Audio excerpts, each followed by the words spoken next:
কেমন আছেন? তো আজকে দেখাবো যে লাউয়াছড়া জাতীয় উদ্যানে কী কী আছে। তো চলুন যাই। তো এইখানে আসতে হলে অবশ্যই শ্রীমঙ্গল থেকে মাত্র 5 কিলো দূরে এই লাউয়াছড়া জাতীয় উদ্যান। তো শ্রীমঙ্গল থেকে চলে আসবেন। এখানে টিকিট কাটতেছে আমার বন্ধু। টিকিটের দাম 115 টাকা, যদিও আমার কাছে বেশি মনে হয়েছে টিকিটটা, কারণ ভিতরে জঙ্গল ছাড়া আসলে কি আছে তো দেখবো। চলেন আমরা যাই। এটাই হলো লাউয়াছড়া জাতীয় উদ্যানের গেট। তো যারা শ্রীমঙ্গল আসে অবশ্যই এটাতে আসে, কারণ এই প্লেসটা খুবই কাছে। তো যাই, চলুন দেখি কি আছে। এই যে দেখছেন লাউয়াছড়াতে আসছি, বিশাল বিশাল গাছ, এখানে শতবর্ষের গাছও আছে, তাই না? এটা আসলে বর্ষ 2-3 বছরের, মানে 200-300 বছরের অনেক খেয়েছে, অনেক পরিমাণ গাছ। এটা হলো গর্জন, বিশাল বড় গাছ, গর্জন গাছ, বিরল প্রজাতির রঙ্গন গাছ। আসলে এটা সেম কত, এটা অনেক অনেক, এই যে এই সেম গাছ, এগুলো তো সেম গাছ, অনেক গাছ আছে, তাই না? এগুলো এই যে এই প্রজাতি কি অন্য হানে পাওয়া যায় না? না, অন্য আমি তো দেখিনি এইরকম গাছ। এইরকম গাছ দেখিনি অন্য হানে। ওহ, এই এলাকায় দেখছি। এখানে একটু ঠান্ডা লাগতেছে, খুব ভালো লাগতেছে। এতক্ষণ অস্থির লাগছিল।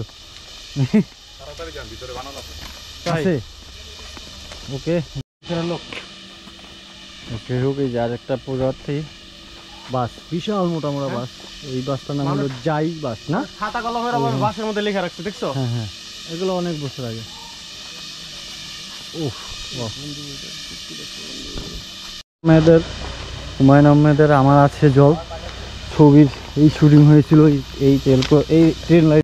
ভাই হ্যাঁ, গোপ্রো।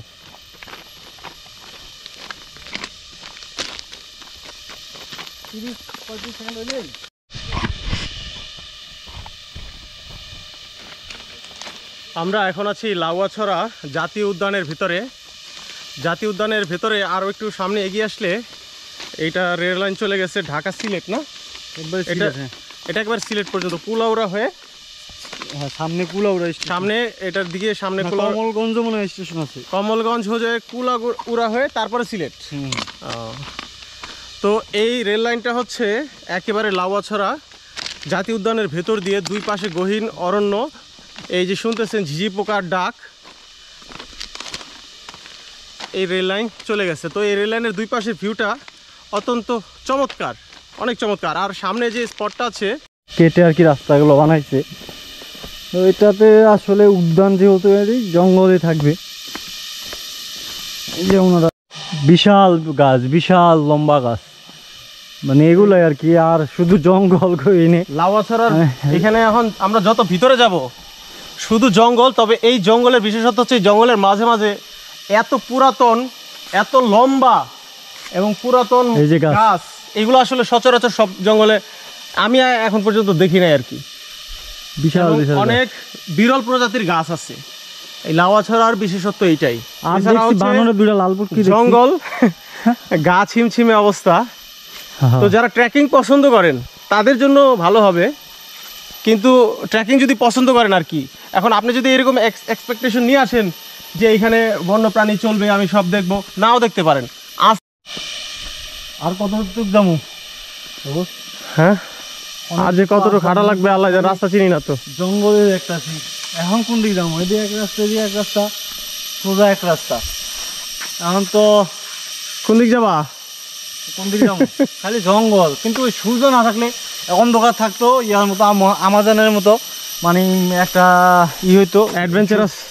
আর এখনো অ্যাডভেঞ্চার আছে। বনমোরগ ডাকতেছে কিন্তু আমরা দেখতেছি না। আর ঝিঝি পোকার খুব ডাক, বনমোরগ গুলো একটা ধরতে পারলেই তো আজকে সে একটা বারবিকিউ হইতো রাতে। বাট কিন্তু কোনো পশু পাখি দেখতেছি না আর কি, অত বানর ছাড়া। বানর দেখছি। যাক, আমরা লাউয়াছড়ায় অবশেষে খাসিয়া বলে দেখা পেলাম, কিন্তু খাসিয়া কোনো মানুষজন দেখতে পাচ্ছি না। সবাই মনে হয় তাদের বানরের পাল। এই যে বানরের পাল। লাউয়াছড়ার মোটামুটি টিলার উপরে, লাউয়াছড়া উদ্যানের ভিতরে, এটা একটা খাসিয়া পুঞ্জি, না? এখানের একটা গ্রাম আর কি। এই যে দেখেন, আমি একটু টিলার উপরে আছি, এটা খাসিয়াদের একটা গ্রাম। হ্যাঁ, এখানে সবাই খ্রিস্টান আর কি। এই যে উপরে একটা গির্জা আছে, ওই যে গির্জার বিল্ডিং দেখা যায়, আর এই পাশে বাগান, সুন্দর একটা গ্রাম। খাসিয়াপল্লির একটা গির্জা আর কি, এটা টিলার